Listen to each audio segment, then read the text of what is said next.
বিরতির পর স্বাগত। আজ থেকে বেশ কয়েকদিন আগে দুর্ঘটনায় মৃত্যু হয়েছিল এক মহিলার এবং তাকে কেন্দ্র করে রীতিমতো চাঞ্চল্য ছড়িয়েছিল। ঠিক দশমী ঘাটে বড় মেয়ের বাড়ি থেকে নিমন্ত্রণ খেয়ে রানীর বাজার নিজ বাড়িতে যাওয়ার সময় চন্দ্রপুর এলাকায় গাড়ির ধাক্কায় আহত হয়েছিল মা, মেয়ে এবং বাবা। যদিও ঘটনাস্থলে মৃত্যু হয়েছে মেয়ে মমিতা শীলের এবং তারপর পরই কিন্তু এই পুরো ঘটনায় যারা ঘাতক গাড়ির চালক করে তাদেরকে গ্রেফতারের বহুবার দাবিও উঠেছে পরিবারের পক্ষ থেকে। এবার এই সার্বিক ঘটনায় সুষ্ঠু বিচার চেয়ে আত্মীয় স্বজন এবং এলাকাবাসীরা আজ পশ্চিম জেলা পুলিশ সুপারের নিকট একটি ডেপুটেশনে মিলিত হয় এবং যে ঘটনা সংঘটিত হয়েছে এই ঘটনাকে কেন্দ্র করে কিন্তু অবশ্যই একটা নিন্দার ঝড় উঠছে, কারণ প্রতিনিয়ত দুর্ঘটনা, আর এই দুর্ঘটনা যখন রাতের আধারে আরো বাড়তে থাকে তখন পুলিশের একটা নিরাপত্তা প্রায় থাকে না বললেই চলে, এমনটাই কিন্তু অভিযোগ, যার জন্য এই ধরনের রাতের আধারে প্রতিনিয়ত গাড়িদের দৌরাত্ম্য দেখা যায় এবং তাতেই পথচলতি সাধারণ মানুষজন কিন্তু মৃত্যুর কোলে ঢলে পড়ে। যে খবর আমরা আজ থেকে 2-3 দিন আগেও দেখেছিলাম। ঠিক 25শে জানুয়ারি ঘটেছিল সেই ঘটনা, যেখানে এই ঘাতক এক গাড়ির চালকের জন্য ফুটফুটে একটি মেয়ের সেখানে মৃত্যু হয়েছে। এই মৌমিতা শীলের মৃত্যুকে কেন্দ্র করে এখনো পর্যন্ত এলাকা জুড়ে শোকের ছায়া রয়েছে। তবে এই পুরো ঘটনায় যারা দোষী রয়েছে তাদেরকে কঠোর থেকে কঠোরতর শাস্তি প্রদান করতে হবে, সে দাবিতেই কিন্তু আজ তারা একত্রিত হয়েছেন। পশ্চিম জেলা পুলিশ সুপারের নিকট ডেপুটেশন প্রদান করেন। পাশাপাশি পূর্ব আগরতলা থানার পুলিশের বিরুদ্ধে একরাশ ক্ষোভ উগরে দিয়েছেন আত্মীয় পরিজনরা। কি বলছেন তারা, কি অভিযোগ তাদের, শোনাচ্ছি। গত 25 তারিখ রাত্রি 11:30 নাগাদ আমার রিলেটিভ, আমার পিসাতো বোন, ওনার বড় মেয়ের বাড়ি দশমীঘাট থেকে বাড়ি যাওয়া নিমন্ত্রণ খেয়ে বাড়ি যাওয়ার সময় চন্দ্রপুর বাস স্ট্যান্ডের কাছাকাছি ট্রাফিক পয়েন্টের এখানে তারা এই পাশ দিয়ে যাচ্ছিলো। ওইখান থেকে আসা একটি দ্রুতগতি গাড়ি তাদেরকে ওভার স্পিডে আরেকটা গাড়িকে ওভারটেক করে তারপর তাদেরকে পিছিয়ে দিয়েছে। তো তারপর তো আমরা জিবিতে গেলাম, দেখলাম তো তারা ওইখানেই একজন আমার বোন, পিসাতো বোন মমিতা শীল স্পট ডেড। তারপর আমরা থানাতে এফআইআর করতে গেলাম।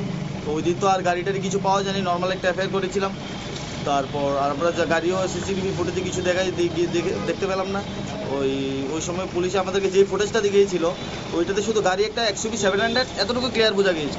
তো পুলিশে তারপর গতকালকে আপনার গাড়ি সহ আসামিকে ধরেছে, আমাদেরকে ফোন করেছিল, তো আমরা গেলাম।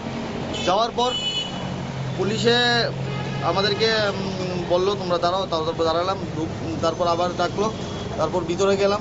তারপর পুলিশ আমাদেরকে বললো যে ওনাদের একজন লয়ার পরিচিত, কি নাম জানি না, ওনাদের লয়ার দিয়ে আমরা কাজটা করাতাম, ওনাদের লয়ার দিয়ে আমরা কেসটা চালাতাম, এইভাবে বলছে। মানে এক ধরনের প্রেশারাইজ একটা মানুষ, পুলিশ ওখানে পুলিশ মানে আপনাদের প্রেশারাইজ করছে, আমাদের প্রেশারাইজ করছে।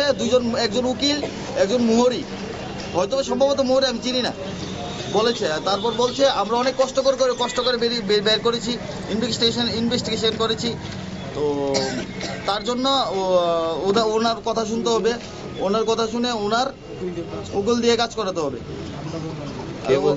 এটা বলেছে সৈকত কি জানি, নামটা দেখে বলতে পারবো আমি, সৈকত কি জানি নামটা, এসআই, অথবা এসআই হবে।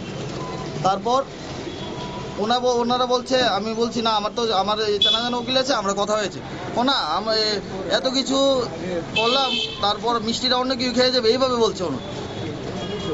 একজন মারা গেছে, ওনার কোনো ইয়ে নেই, ওনারা এভাবে বলেছে। তারপর যাই হোক, আসামি কোথায় দেখলাম, আসামি উপরে বসে তাদের সাথে কথা বলছে, কোনো লকআপটা করে রাখিনি আসামিকে।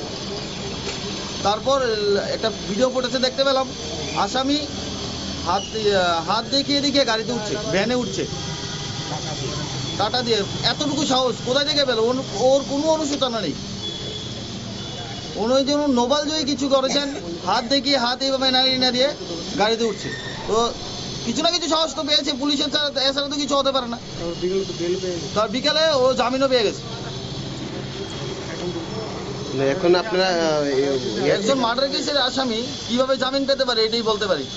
স্পট ডেড হয়ে গেছে। আরেকজন, ওর বাবা আপনারা শুনলেন তাদের বক্তব্য, তাদের অভিযোগ আপনারা শুনলেন, পুলিশে গাফিলতি রয়েছে সে কথাটাই তারা বারবার বলছে। অন্যদিকে আসামি কিভাবে ছাড়া পেল, যে জায়গায় ঘটনাস্থলে একজনের মৃত্যু হয়ে গেছে, একটি মেয়ের সেখানে প্রাণ গেল, সেই জায়গায় পুলিশ কেন চুপ? পুলিশের ভূমিকা নিয়ে কিন্তু এবার একরাশ ক্ষোভ উগরে দিয়েছে পরিবার পরিজন। এখন দেখার বিষয় তাদের এই ডেপুটেশনের পর কতটা নড়ে চড়ে বসে পুলিশ নিয়ে নিচ্ছে এই মুহূর্তে ছোট্ট একটি বিজ্ঞাপন বিরতি।